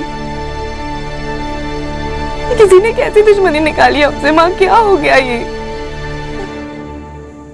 तंग आ गई हूँ मैं आप लोगों से। अरे ललित ने कुछ कर दिया, आ गई पुलिस मेरा खून चूसने। उसके बाप ने कुछ कर दिया, आ गई पुलिस मेरा खून चूसने। उन दोनों मुजरिमों के जुर्म के साथ मेरा कोई वास्ता नहीं है, मैं उनसे फूटी कौड़ी तक नहीं लेती हूँ। अब इसमें मेरी क्या गलती है जो मेरा बेटा और उसका बाप दोनों ऐसे निकले? अगर ललित मिला नहीं ना शालिनी जी, तो आपका जीना मुश्किल हो जाएगा। आपकी ये धमकी है ना अपने जेब में रखिए। कायदा और कानून तोड़ने वालों के साथ रह रह के थोड़ा बहुत कानून मैं भी समझने लगी हूँ। आप मुझे हाथ तक नहीं लगा सकती हो, और ये जो तलाशी के नाम पे मेरा सारा घर तहस नहस करके रखा है ना, सब समेट के दीजिए। चलिए। आजकल हफ्तों में पासपोर्ट आ जाता है, लेकिन आपने 6 महीने लगा दिए। सर, हफ्तों में बनने वाले पासपोर्ट में सिर्फ एक माँ होती है, यहाँ 3-3 माएँ थी। पहली जन्म देने वाली माँ माधुरी, दूसरी पालने वाली माँ समान बहन प्रीति, और तीसरी नई नई कानूनी माँ पेरिस वाली स्वाति जी। सर, 3-3 बार एप्लीकेशंस देने पड़े। वीजा एप्लीकेशन में करीब 1.5 साल हो लग गया। क्यों? स्वाति मेहरा ने अडॉप्शन के बाद फरवरी में पासपोर्ट के आते ही हर्ष को पेरिस क्यों नहीं बुला लिया? वो आप स्वाति जी से ही पूछिए ना। नहीं पूछना है मुझे स्वाति जी से।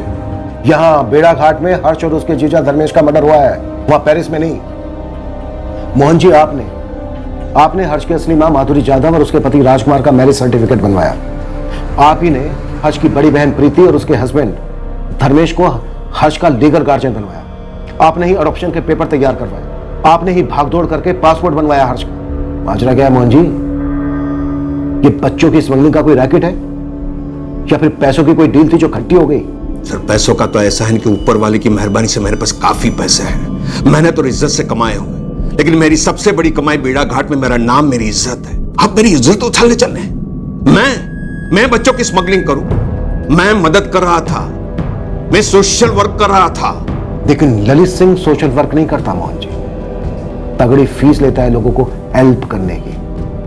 और अगर ललित सिंह को हर्ष की किसी ने सुपारी दी थी तो उसे इस हत्याकांड से बड़ा फायदा हुआ होगा या फिर होने वाला है। कौन हो सकता है वो मोहन जी? सर मैं नहीं हूं, आप पता करो।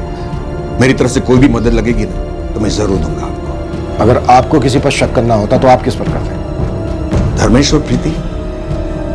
हर्ष सोने की मुर्गी बन सकता था धर्मेश और प्रीति के लिए, रिटायरमेंट का प्लान बन सकता था। अब पता नहीं ये गवारों ने क्या सोचा होगा।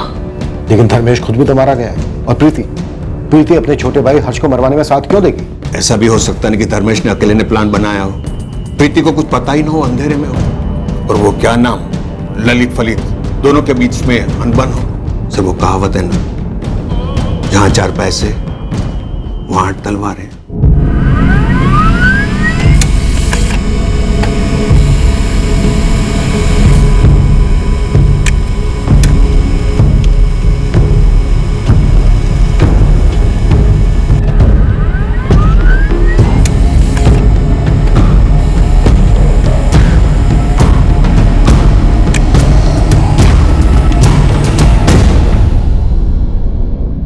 आप लोगों से कुछ नहीं छुपा है पापा। मैं सिर्फ फ्रांस के वीजा के लिए मगजमारी कर रहा था। विवेक भी, आप पेरिस में स्वाति जी को कॉल करो ना, उन्हें बताओ यहाँ पर क्या खेल खेला जा रहा है। अरे मैंने स्वाति से बात की थी, उनको समझ नहीं आ रहा है क्या हो रहा है। पुलिस को यह बात खटक रही है विवेक कि तू तो पेरिस में रहकर आया है, तुझे तो वीजा के बारे में सब कुछ मालूम है, फिर भी 4-4 बार ऊपर नीचे क्यों गया? पापा मैं अपना वीजा थोड़ी बनवा रहा था, देहाती गांव वाला था धर्मेश, कुछ समझता ही नहीं था ठीक से। वो कभी ये पेपर नहीं, कभी वो पेपर नहीं। और फ्रेंच कॉन्सुलेट वाले कितना स्ट्रिक्ट होते हैं आप जानते ही है ना। हम बस इतना जानते हैं कि ये सब जो हो रहा है ना, इसका बिल ये आप पे और उस ड्राइवर गुड्डू पर फाड़ना चाहते हैं पुलिस वाले। कोर्ट कानून नहीं है क्या? जब कुछ किया नहीं तो किस बात का बिल फाड़ेंगे ये लोग?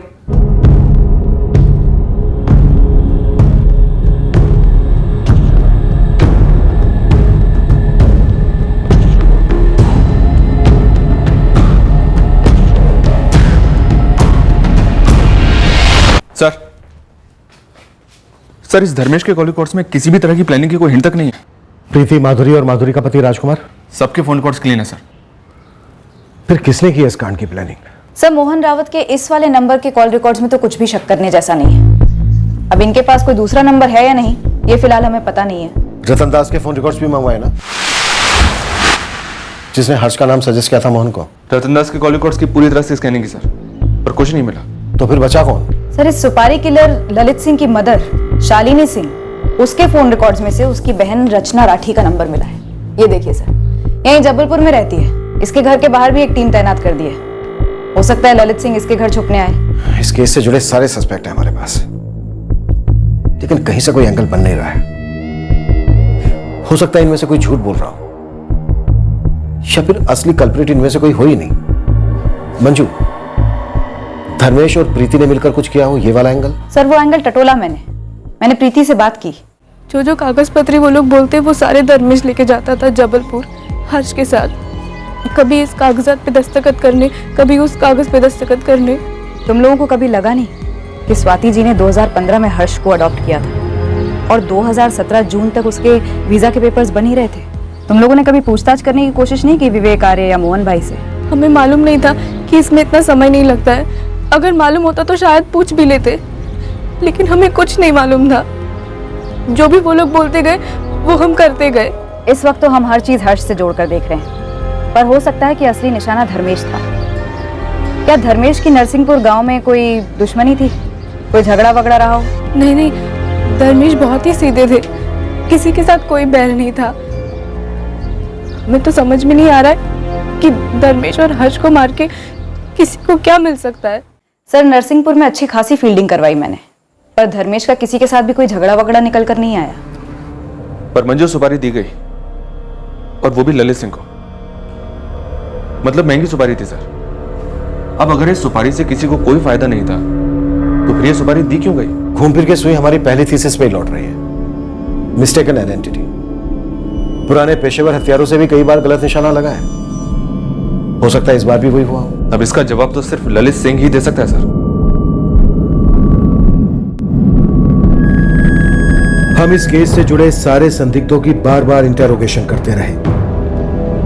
या तो उनके बीच सांठगांठ इतनी तगड़ी थी कि कोई भी नहीं टूट रहा था, या फिर ये एक मिस्टेकन आइडेंटिटी का ही केस था। हम दावे के साथ कुछ नहीं कह पा रहे थे। हम सुपारी किलर ललित की मौसी रत्ना राठी को भी ट्रैक कर रहे थे। उधर पेरिस से हम पर स्वाति मेहरा का प्रेशर बढ़ रहा था, उसके नए नए गोद लिए बच्चे हर्ष के हत्यारों का पता लगाने। पर उसकी तरफ से भी कोई ठोस लीड नहीं मिल रही थी जो हर्ष और धर्मेश के हत्याकांड को क्रैक करा सके। हमारी कंफ्यूजन सिर्फ एक आदमी दूर कर सकता था, खुद ललित सिंह। ललित सिंह को धरने के लिए हमने पूरा जाल बिछा रखा था, बस इंतजार था उसके फंसने का।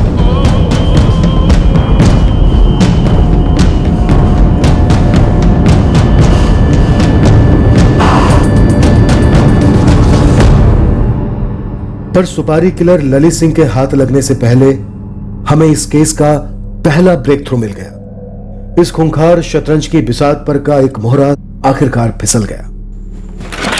सर, गाड़ी का ड्राइवर गुड्डू टूट गया है, बोलता है बोलेगा। देर से पर दुरुस्त, देखते हैं कितना बोलता है।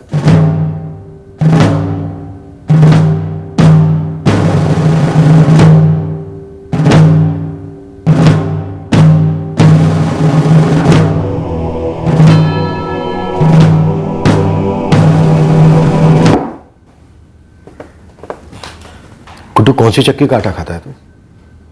इतने दिन भोला भाला बना रहा, ना बातों से टूटा ना लातों से। मैं पैसों के लालच में आ गया था। मैं बहुत छोटा आदमी। लालच किसने दिया तुझे? शुरुआत से बोल।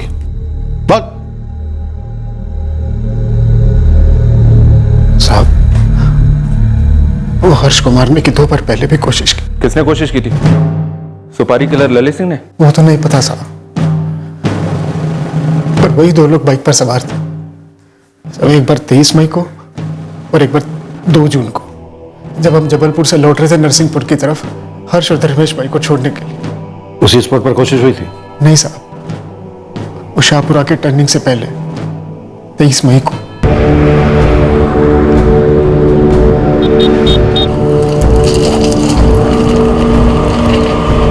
दूसरी बार नूनी बाईपास के पास 2 जून को।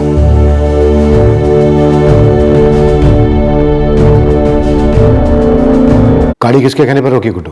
पहले से बताया गया था कि वहां रुकना है, पेशाब के बाद। किसने बताया था पहले से? विवेक भाई ने। तो विवेक टूटा क्यों नहीं अब तक? मैं क्या जानूं मैडम, मुझे जैसा बताया गया मैंने हल्का होने के बहाने गाड़ी रोक दी। फिर विवेक भाई बाद में बोले, नहीं यहाँ नहीं है, अभी नहीं है। पूरी स्टोरी सुना गुड्डू। कब से प्लानिंग चल रही थी?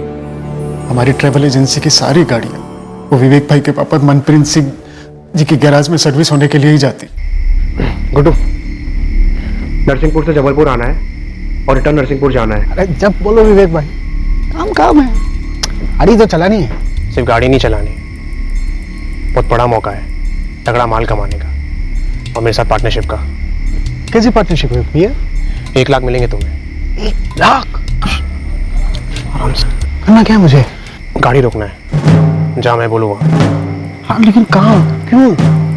ऐसी जगह जो सुनसान हो, हल्का होने के बहाने गाड़ी रुकाना है। हाँ, वो तो ठीक है, लेकिन आपने बताया नहीं विवेक भैया। कोई झंझट का काम तो नहीं है ना? ठीक से करोगे तो कोई गड़बड़ नहीं होगी। तुम्हें तुम्हारे 1 लाख तुरंत कैश में मिल जाएंगे। बस इतना है कि इसके बाद तुम्हारा और मेरा कोई लेना देना नहीं होगा। इतना तो मुझे समझ में आ गया था कि मामला बच्चे को लेकर ही। मैं सच कहता हूं मालिक, कत्ल होने वाला है, मुझे इसकी भनक तक नहीं थी। विवेक किसके कहने पर कर रहा था ये? और क्यों कर रहा था?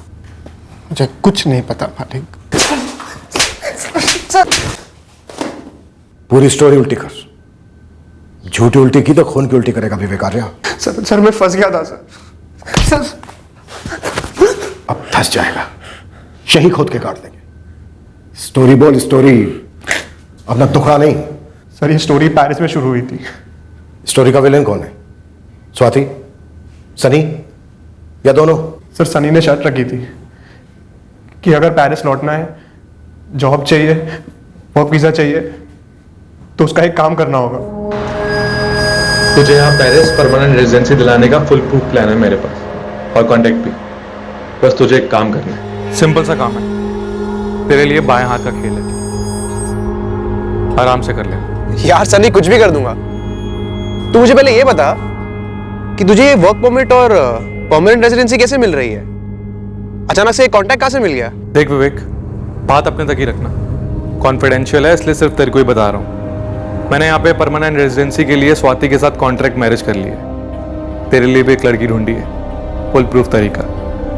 तू भी मेरी तरह दामाद बन जा पेरिस का, ऐश करेंगे। बस उसके लिए तुझे यहाँ पे टूरिस्ट वीजा पे आना होगा। क्या? अबे तूने मुझे पहले क्यों नहीं बताया ये? अब बता रहा हूँ ना, लेकिन इसके बदले तुझे मेरा एक काम करना होगा। बोलना, सुन रहा हूँ। काम क्या है? एक मर्डर करना। क्या मजाक कर रहा है यार? एक तो पहले ही वर्क परमिट को लेकर ओवर एक्साइटेड हो रहा हूँ। बोलना, काम क्या है? मजाक नहीं कर रहा हूँ विवेक, एक मर्डर करना है। इनफैक्ट तुझे नहीं करना है, सिर्फ करवाना है। किसका मर्डर और क्यों? एक बच्चे का मर्डर। इस काम के 6 लाख अलग से दूंगा। अब बोल। यार तुम मर्डर ऐसे बोल रहे जैसे खेत की मूली काट लाना हो। इनफैक्ट उससे भी आसान, तुझे काटना नहीं है, सिर्फ खेत में से मूली कटवानी है, वो भी छोटी वाली। और तूने हर्ष की सुपारी ललित सिंह को दी? जी सर। और ये ललित सिंह तुझे किसने दिया? कैलाश ने। कैलाश? कौन कैलाश?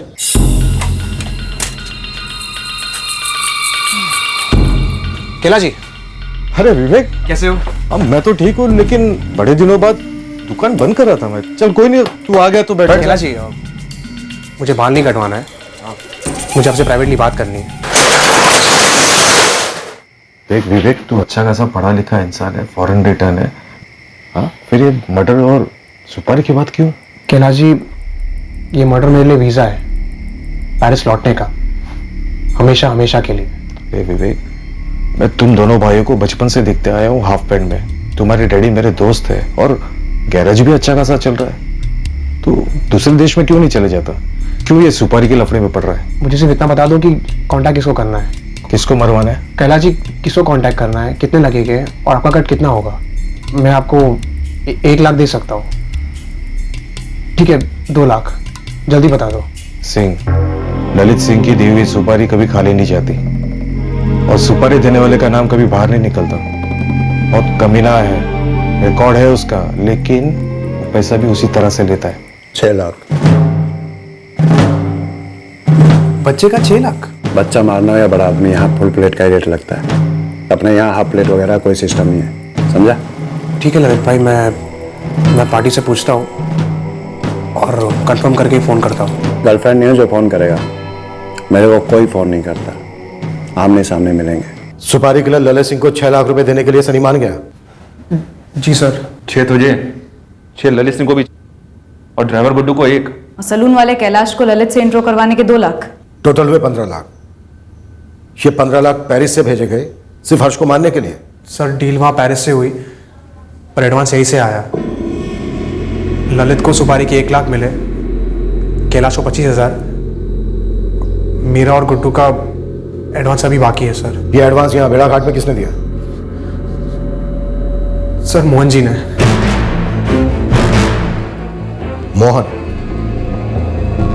मोहन इस कांड को स्पॉन्सर कर रहा था। इसमें मोहन और उसके बेटे सनी को क्या मिलने वाला था? और वो पेरिस की स्वाति, वो स्वाति भी इसमें 100% इन्वॉल्व होगी। सर, जहाँ तक मुझे पता है ये मामला अडॉप्शन का था ही।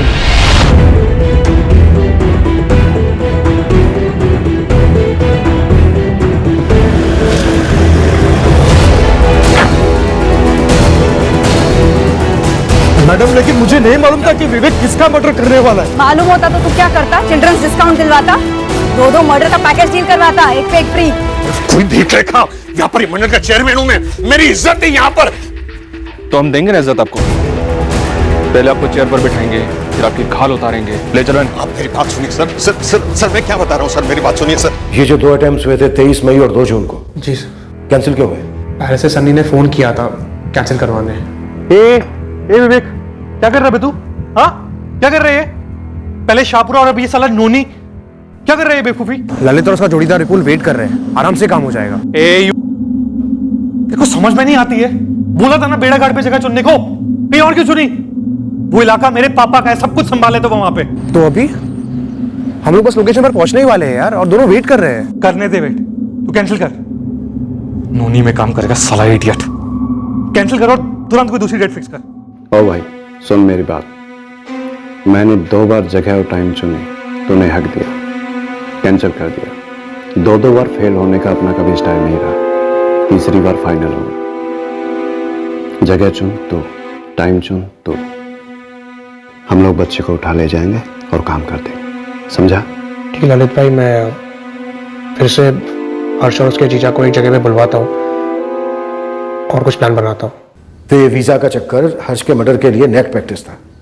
ऐसे ही घुमा रहे थे हर्ष और उसके जीजा धर्मेश को, और वो बेचारा जैसे जैसे उससे बोला जा रहा था किए जा रहा था। सर ये पूरा आइडिया, पूरा प्लान मोहन जी ने बनाया था sir. Sir, Mohan ji settlement करना चाहते हैं। बड़ा अच्छा ऑफर दे रहे हैं चेयरमैन मोहन रावत, सुन लेते हैं सर।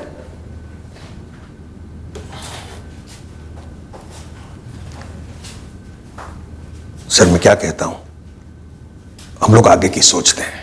हर्ष और उसके जीजा के बारे में सोचने वाला कोई है नहीं। हम यहां हैं, आप लोग यहां पर हैं, और वो जो असली खिलाड़ी वो पेरिस में, जिसको आपको छू नहीं सकते हैं। आप एक फिगर बोलो, चाहिए तो आप अंदर अंदर डिस्कशन कर लो ना, लेकिन एक दिल खुल के फिगर बोलो, जो मैं दिल खुल के दे सकूंगा। एक 10 साल के बच्चे की तड़ियां बाहर निकलवाने वाला दिल की बात कर रहा है। ये अडॉप्शन किस लिए था? नाटक का कोई है ना? मेरे बेटे सनी और स्वाति जी ने मिलकर ये प्लानिंग बनाई थी सर। और यहां पर सारी सेटिंग तूने की? नहीं सर, तेरा वो दोस्त रतन दास श्रॉफ, वो भी शामिल था इस साजिश में? नहीं सर, उसने तो सिर्फ पहचान करवाई धर्मेश और प्रीति के साथ। 24 जून को हर्ष की मौत की खबर जब पेरिस गई होगी तो वहां पर खूब खुशी का माहौल हुआ होगा, है ना? हुआ होगा। धर्मेश बीच में आ गया, वरना प्लानिंग तो सिर्फ हर्ष को मारने की ही थी। Okay okay. सनी सब कुछ ठीक से हुआ ना? सनी तुम मुझे टेंशन दे रहे हो, प्लीज बोलो ना, सब ठीक से हुआ ना? अपना टारगेट हर्ष मारा गया, और साथ में उसका जीजा धर्मेश। एक बच्चा जो जिसके नसीब में मौत लिखी थी, उसके जीजा जिसके नसीब में मौत लिखी थी, लेकिन आपके नसीब में 10 लाख है। सबके नसीब में 10-10 लाख।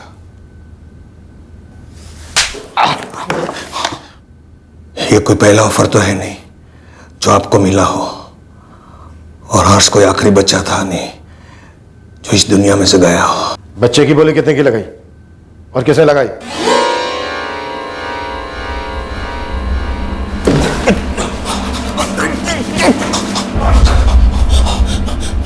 तो क्या? तो क्या? 2 करोड़। 2 करोड़ हर्ष का 2 करोड़ का इंश्योरेंस निकाला था सर। प्लानिंग इंश्योरेंस की थी साहब। इंश्योरेंस से मिलने वाले पैसों की हर्ष को गोद लेना सिर्फ एक जरिया था। प्लानिंग स्वाति जी और सनी ने की थी सर। मैंने सिर्फ मदद की थी। सेटल कर लो, किसी को कोई फर्क नहीं पड़ेगा सर। सर कैश ले लो और केस रफा दफा कर दो सर।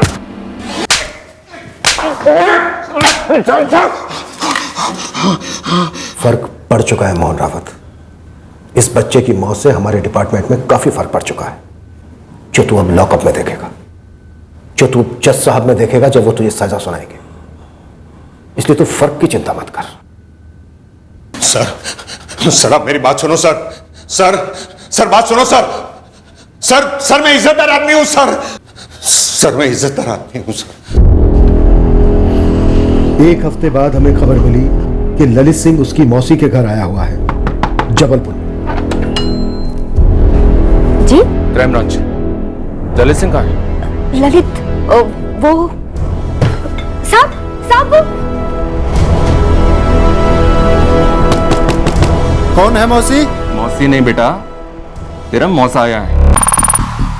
ललित एक काम करना, तेरे सर के ऊपर जो खिड़की है ना, उसे कूद जा।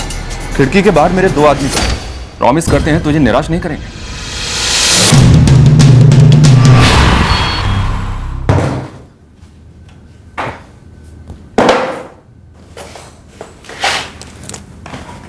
बड़ी कलाकारी दिखाई उस बच्चे और उसके जीजा पर। सारी अतड़ियां बाहर। क्या चाकू घुमाया है, और हमें भी घुमाया। सुपारी तो सिर्फ बच्चे के लिए था साहब, वो उसका जीजा फीजा जो भी है वो तो बेकार में हीरो बन रहा था। अपने जोड़ीदार का नंबर दे दे, उसे भी मंगवा लेते हैं यहाँ, तेरी कंपनी भी हो जाएगी। ठीक है, बताता हूँ ना साहब, लेकिन वो मेरी बेल मत रुकने देना। मेरा वकील मिलेगा आपको। तेरे वकील साहब को क्यों तकलीफ दे? तेरी बेल हम ही करवा देंगे यहीं पर, इसी लॉकअप में। उसके बाद तू अंदर रहे या बाहर, क्या फर्क पड़ता है? 6 दिन, पूरे 6 दिन वो बच्चा और उसके जीजा आईसीयू में तड़पे हैं। अब तो जिंदगी भर तड़पेगा। सर हर्ष मौर्य के इंश्योरेंस पेपर में कोई झोल नहीं है, मैं लेके आता हूँ, आप खुद देख लीजिएगा। कितनी किस्त भर दी गई है? मिस स्वाति मेहरा ने पहली किस्त अदा की है। और सर मैं आपसे कहना चाहूंगा, मैंने कुछ गलत नहीं किया है, सब कुछ कायदे से हुआ है। पेपर्स तो लेके आइए एजेंट साहब, हम इंश्योरेंस कंपनी से आपसे सबसे बात करेंगे, उसके बाद ही तय होगा। पेरिस लेके ही नहीं जाने वाले थे। नहीं प्रीति, उन्होंने तुम लोगों को ढाल बनाया, खास करके हर्ष को, जीवन बीमा के 2 करोड़ रुपए के लिए। और वो जो औरत है स्वाति मेहरा, उसका हर्ष को गोद लेने का कोई इरादा नहीं था। बीमा के पैसों के लिए मार दिया हर्ष को? क्यों मार डाला मेरे भाई को? धर्मेश की जान हर्ष को बचाने की कोशिश में गई, धर्मेश को मारने का कोई प्लान नहीं था।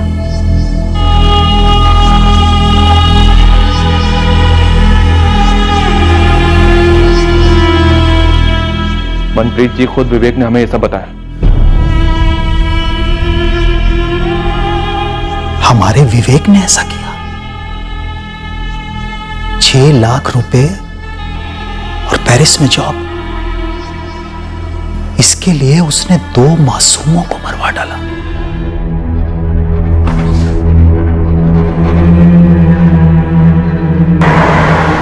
इंश्योरेंस क्यों करवाया? मतलब हर्ष के बेनिफिट के लिए करवाया। आफ्टर ऑल हर्ष को अडॉप्ट कर रही थी मैं। आप क्या बोल रहे हैं sir?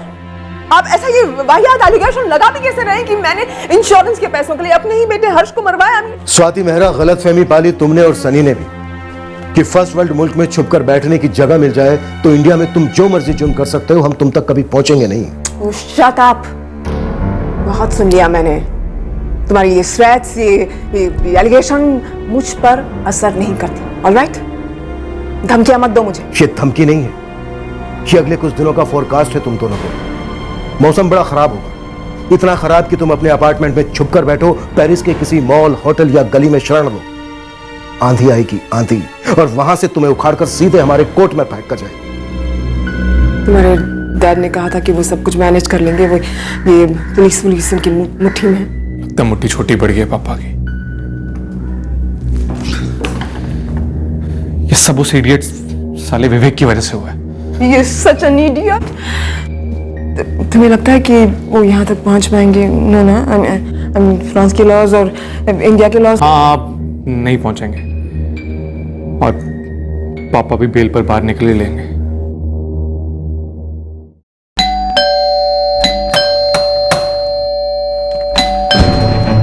Madame Swati Mehra? Oui, officier. Le monsieur Sani là-bas, est-il avec toi? Oui, officier. Sani? Sani? Oui, officier. Que se passe-t-il? Nous avons votre mandat d'arrêt. What happened, officers? What have we done? Quoi on nous fait? Nous avons un mandat d'arrestation. Provincial Provence Dan. Vous pouvez le lire. पहले lookout notice जारी, फिर red corner notice जारी, ताकि स्वाति मेहरा और सनी रावत के फरार होने के सारे प्रयास भंग किए जा सके। आखिर में हम प्रोविजनल अरेस्ट वारंट इशू करवा पाए और इस जोड़े को पेरिस पुलिस की टीम ने गिरफ्तार कर लिया।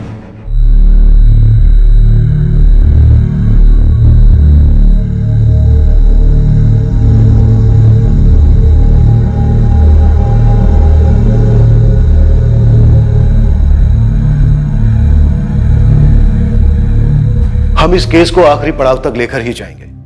हम स्वाति मेहरा और सनी रावत के फ्रांस से इंडिया एक्सट्राडिशन के लिए पूरा जोर दे रहे हैं। हमें उम्मीद है यह जल्द से जल्द होना चाहिए। हमने इस निहायत ही घटिया और भयंकर षड्यंत्र को सफल होने नहीं दिया। हम अपनी देखरेख में ऐसा कभी होने भी नहीं देंगे। क्रिमिनल्स जब जुर्मिस्तान के पासपोर्ट पर सफर करने निकलते हैं, उन सबको एक बात साफ पता होनी चाहिए कि इस पासपोर्ट पर एक ही वीजा लगता है, और वो है सजा का वीजा। इस पासपोर्ट और वीजा पर क्रिमिनल की हर उड़ान वाया लॉकअप, वाया अदालत, सीधे जेल को जाती है। मुजरिमों को यह समझ लेना चाहिए कि यह वन वे फ्लाइट है और रिटर्न फ्लाइट के लिए सालों का वेटिंग पीरियड होता है। जय हिंद। इस तरह के और भी एपिसोड देखने के लिए हमारे चैनल को सब्सक्राइब करें और बेल आइकन दबाना ना भूलें।